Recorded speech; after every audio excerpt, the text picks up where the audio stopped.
8복 중에 네 번째 복은 의에 줄이고 목마른 자의 복입니다. 예수님의 제자라면 마땅히 심령이 가난한 자, 애통하는 자, 온유한 자가 되어야 합니다. 그리고 오늘 본문 말씀대로 의에 줄이고 목마른 자가 되어야 합니다. 여러분 본문 6절을 보겠습니다. 의에 줄이고 목마른 자는 복이 있나니 그들이 배부를 것이며. 예수님은 굶주리고 목마른 자가 복이 있다 이렇게 말씀하셨습니다. 역설적인 표현이 있죠. 우리가 살고 있는 이 시대는 참 풍요로운 시대입니다. 먹을 것도 많고 마실 것도 참 많습니다. 그러나 우리보다 앞선 세대, 그때에는 보릿고개가 있었습니다. 가을에 양식을 거두면 겨울 지나면서 그 양식이 다 떨어집니다.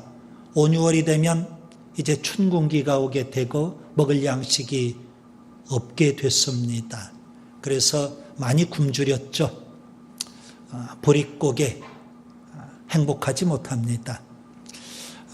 북한은 지금도 양식이 없어서 많이 굶주려 있는 상태입니다. 아무튼 굶주림은 불행이고 고통이지 절대 행복한 것은 아닙니다. 게다가 굶주림에 목마름까지 더해진다면 이건 절대 행복할 수 없습니다. 그런데 오늘 본문의 예수님께서는 굶주리고 목마른 자가 행복하다 이렇게 말씀하십니다. 여러분 이 말씀은 이 굶주림과 목마름이 무엇이냐 이걸 좀 알아야 이해가 됩니다. 저는 이렇게 한번 구별해 보려고 합니다. 굶주림과 목마름은 두 가지 측면에서 봐야 됩니다. 하나는 소극적인 측면에서의 굶주림과 목마름, 또 하나는 적극적인 측면에서의 굶주림과 목마름이 있습니다.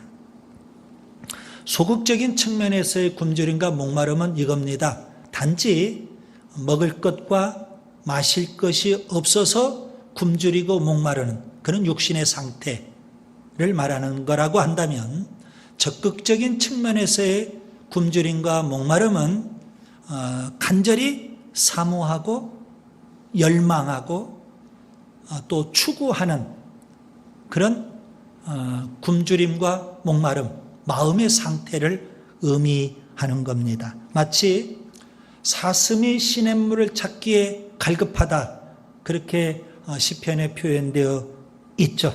적극적으로 굶주리고 목마름을 추구할 때 복이 있다. 주님은 그렇게 말씀하셨습니다. 오늘날 현대인들은 뭔가 굶주려 있고 목말라 있습니다. 어떤 사람은 돈에 굶주려 있고 목말라 있습니다.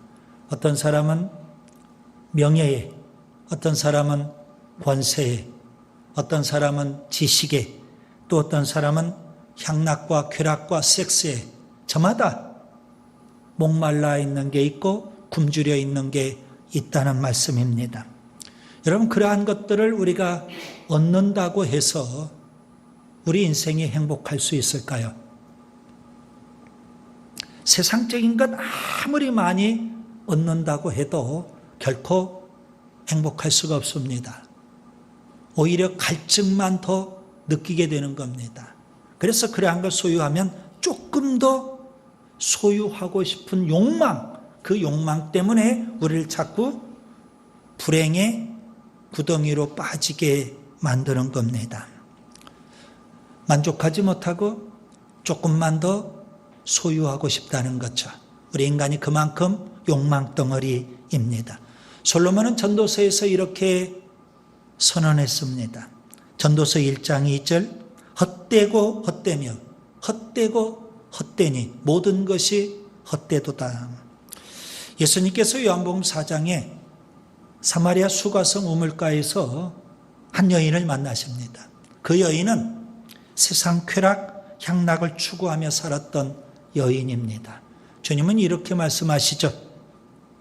이 물을 마시는 자마다 다시 목마르려니와 내가 주는 물을 마시는 자는 영원히 목마르지 아니하리라. 여러분, 세상의 모든 것은 맛보면 맛볼수록, 채우면 채울수록, 소유하면 소유할수록, 얻으면 얻을수록 더 굶주리게 되고 더 목마르게 되는 겁니다. 그러면 예수님의 제자가 정말 뭐에 대해서 우리가 굶주리고 목말라 해야 될까요? 오늘 예수님께서는 빵이나 물이 아니라 의에 대해서 우리가 굶주리고 목말라 해야 된다 말씀합니다. 여러분, 여기에서 의라는 것은 하나님의 의를 가리키는 겁니다.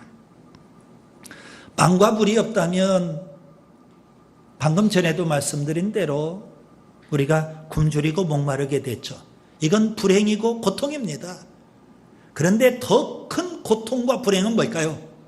하나님의 의가 없는 그런 굶주림과 목마름입니다. 여러분, 세상에 많은 사람들은 만약에 빵과 물이 없다면 난리가 날 겁니다.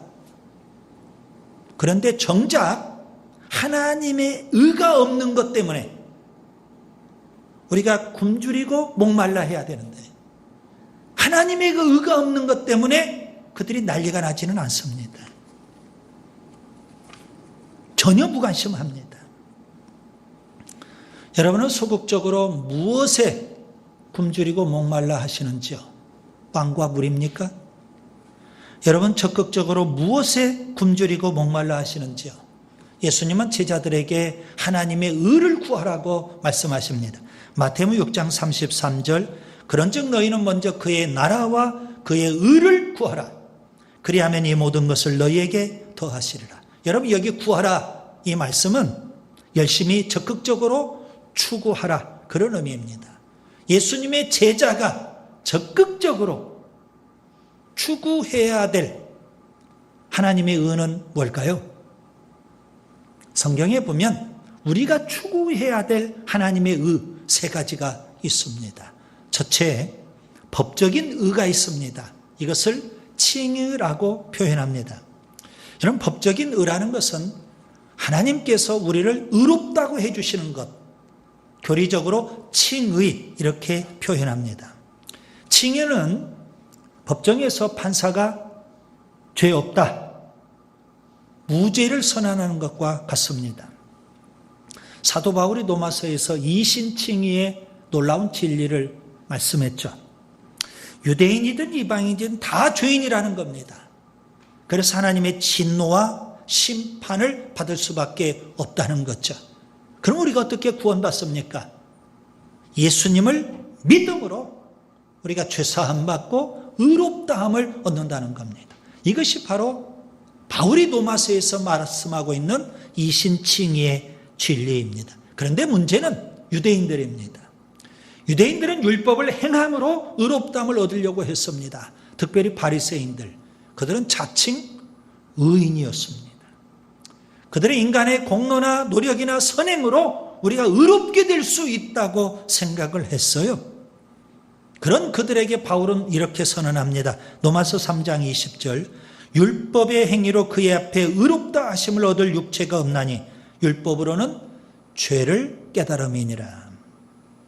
여러분, 유대인들이 실패한 것에서 우리가 영적인 교훈을 받을 수 있어야 합니다. 유대인이든 이방인이든 다 죄인인데, 죄인된 우리가 어떻게 하면 의롭다함을 얻을 수 있을까요? 어떻게 하면 구원받을 수 있을까요? 인간의 행위, 노력, 선행이 아니라 예수님을 믿는 믿음입니다. 여러분, 믿음이 중요합니다. 율법의 의, 율법을 행함으로 얻으려 하는 의가 있지만 그건 불가능한 겁니다. 예수님을 믿음으로 얻는 의, 하나님이 주시는 의, 그래서 그 의를 하나님의 의라고 해요. 로마서 3장 21절 22절에 이제는 율법 외에 하나님의 한 의가 나타났으니 율법과 선지자들에게 증거를 받은 것이라 곧 예수 그리스도를 믿음으로 말미암아 모든 믿는 자에게 미치는 하나님의 은이 차별이 없느니라. 예수님을 믿으면 우리가 죄사함 받고 의롭다함을 얻고 구원을 받게 됩니다. 하나님은 유대인이든 이방인이든 차별하지 아니하십니다. 예수님을 믿는 믿음을 보시고 그 사람에게 의롭다함을 주신다는 말씀입니다. 이것을 법적인 의, 마치 판사가 법정에서 무죄를 선언한 것과 같은 그런 법적인 의입니다. 그래서 칭의 이렇게도 표현하죠. 자, 그러면 이러한 하나님의 의를 누가 굶주리고 누가 목말라 할까요? 여러분, 이게 참 중요하죠. 누가복음 18장에 예수님께서 바리새인과 세리의 기도 비유를 말씀했습니다. 바리새인은 자기 자신의 의를 내세웁니다. 그리고 그는 토색하고 불의하며 간음하는 자들, 그리고 세리들과 같지 아니함을 하나님 앞에 감사해요. 자칭 의인이에요. 반면에 세리는 하나님 앞에 나옵니다. 그는 감히 하나님 앞에 얼굴도 들지 못합니다. 자기 가슴을 치면서 하나님은 나는 죄인입니다. 나는 의가 없습니다. 그러면서 하나님 앞에 회개를 합니다. 그 비유를 말씀하시고 예수님은 이런 교훈을 주시죠. 누가복음 18장 14절, 이에 저 바리새인이 아니고 이 사람이 의롭다 하심을 받고 그의 집에 내려갔느니라. 바리새인이 아니라 세리가 오히려 하나님으로부터 의롭다함을 받았다는 사실입니다. 누가 하나님이 주시는 의에 대해서 굶주리고 목말라 할까요? 예수님 앞에 나와서 죄를 회개하는 자에게, 하나님의 의에 대해서 굶주리고 목마른 자에게 하나님은 지금도 의롭다, 칭의를 주시는 줄 믿습니다. 그 다음에 두 번째, 도덕적인 의가 있습니다. 이것을 성결이라고 표현합니다. 여러분, 믿음으로 의롭다함을 얻었다면 이제 예수님의 제자가 굶주리고 또 목말라 해야 될 하나님의 의가 있어요. 그 의가 뭘까요? 도덕적인 의, 성결이죠. 우리가 예수님을 믿는 순간 물론 의롭다함을 얻습니다. 칭의를 받죠. 우리가 도덕적으로 의롭지도 못한데 왜 하나님은 우리를 의롭다고 해 주실까요? 저는 이게 의문이었어요. 아니, 예수님을 믿는다고 내가 도덕적으로 의롭지도 못한데 왜 하나님이 나를 의롭다고 해 주실까? 나중에 깊이 말씀을 묵상하면서 깨닫게 됐어요. 여러분, 칭찬요법이라는 것 아시죠? 칭의가 바로 칭찬요법과 같은 겁니다. 우리로 하여금 거룩하고 성결하고 의롭게 살도록 하나님은 끝없이 우리를 칭찬하시고 격려하시는 겁니다. 의롭다, 의롭다. 그래서 끝내 우리로 하여금 의롭게 살도록 역사하십니다. 그것을 교리에서는 성화 이렇게 표현을 하죠. 예수님의 제자라면요, 구원받은 하나님의 자녀 아닙니까? 그렇다면 구원받은 하나님의 자녀답게, 여러분, 예수님의 제자라면 의롭다함을 얻은 의인 아닙니까? 그렇다면 의롭다함을 얻은 의인답게 이제는 우리가 죄를 이기며 살아야 되고 마귀 사탄과 싸워 이기며 살아야 되고 거룩하고 성결하고 의롭게 살아야 하는 줄 믿습니다. 그래서 주님은 굶주림과 목마름을 말씀하시잖아요. 거룩에 대한 굶주림, 성결에 대한 목마름, 의로움에 대한 열망, 이러한 것이 우리에게 있어야 돼요.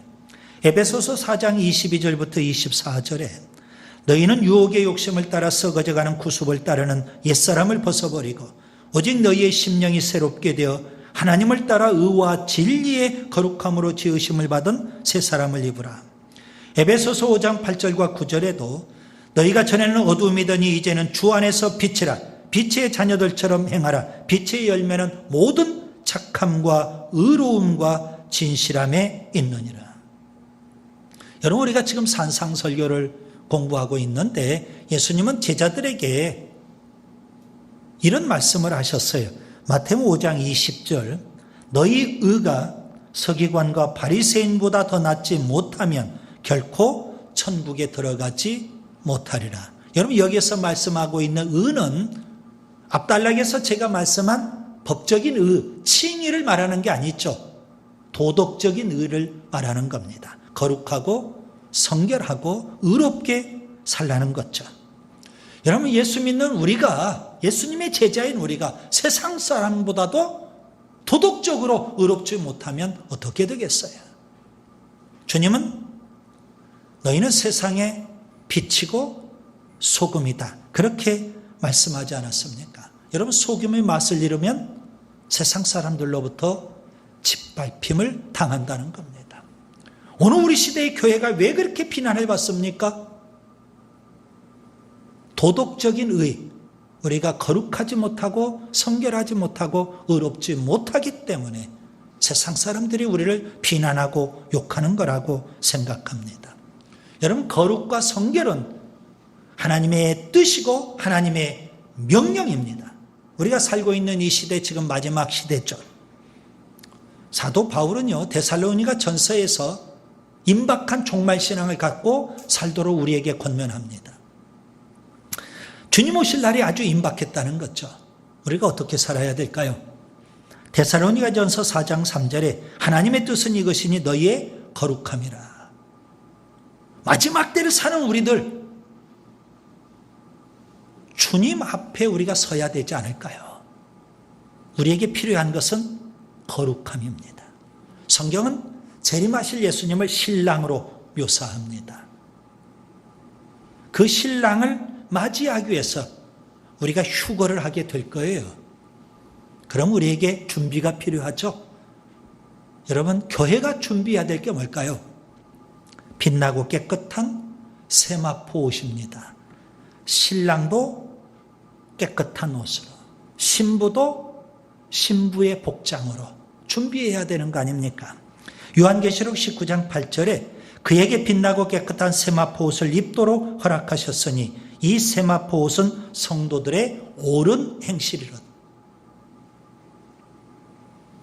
예수 믿고 의롭다함을 얻었다면 이제는 거룩하고 성결하고 의롭게 살아야 돼요. 이것을 예수님 재림을 맞이하는 신부가 입어야 될 옷, 빛나고 깨끗한 세마포 옷이라고 성경은 분명 말씀하고 있습니다. 그 다음에 세 번째 사회적인 의가 있습니다. 이것을 정의라고 표현합니다.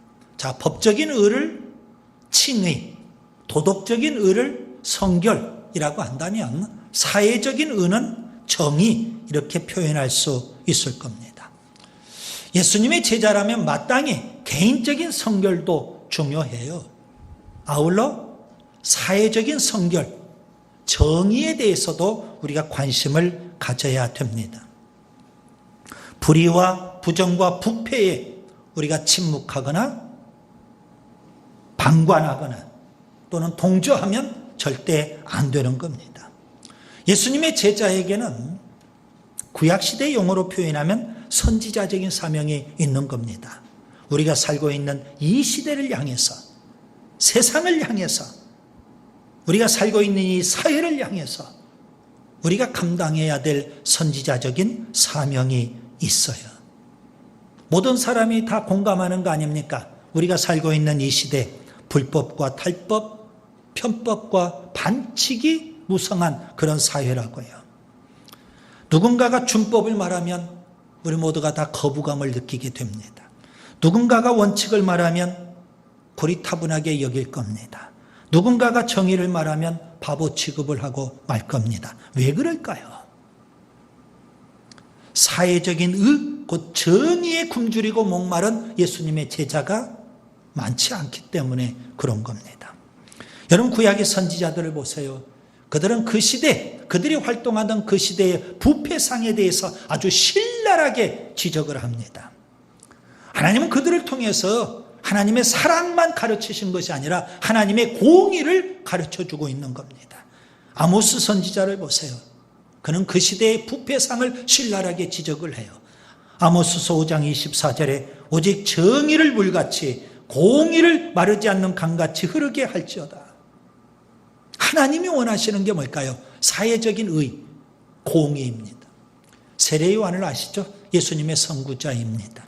그는 광야에 외치는 자의 소리가 되었습니다. 마태복음 3장 2절에 회개하라 천국이 가까이 왔느니라. 여러분, 천국이 와야 되죠? 물론 우리가 죽어서 가는 천국도 있지만 우리에게 오는 천국도 있어요. 여러분, 천국이 오려면 어떻게 해야 될까요? 회개하라는 겁니다. 그래서 회개하라, 세례 요한이 그렇게 외쳤던 거죠. 회개하고 끝나는 거예요. 회개하기 위해서 세례 요한 앞에 몰려든 그들이 회개하자 세례 요한은 물세례를 베풉니다. 그리고 그들에게 이렇게 가르칩니다. 무리에게는 먹을 것과 입을 것을 나누어 주라는 겁니다. 세리에게는 부과된 세금 외에 더 거두지 말라는 겁니다.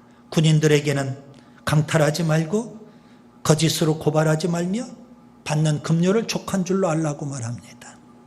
무슨 의미일까요? 사회적인 정의를 실현하라, 이렇게 말씀하고 있어요. 그런 세례 요한, 헤로당이 한 번은 동생 빌립의 아내 헤로디아를 아내로 삼아버렸어요. 세상에서도 있지 않는 불의한 일을 저지른 거예요. 세례 요한이 그냥 있지 않죠. 헤로당의 그 불의를 신랄하게 지적을 해요. 헤로당이 듣기 싫으니까 세례 요한을 체포해가지고 감옥에 쳐넣어 버렸어요. 그리고 끝내 세례 요한을 죽이고 말았죠. 20세기가 낳은 가장 탁월한 신학자로 독일의 보네퍼 목사를 꼽습니다. 1933년 히틀러가 정권을 잡은 이후 보네퍼는 교수직에서 박탈이 됩니다. 그리고 가택연금도 되고 심지어는 투옥되기도 했습니다. 1939년 때마침 미국의 유니온 신학교 교장이었던 라이놀드 니버가 초청을 합니다. 신학교로. 그래서 보네퍼가 미국으로 건너가게 돼요. 그곳에서 평안하게 얼마든지 살 수 있었어요. 그런데 그해 9월에 히틀러가 2차 세계대전을 일으킵니다. 동족인 독일 백성이 전쟁의 노예가 다 돼요.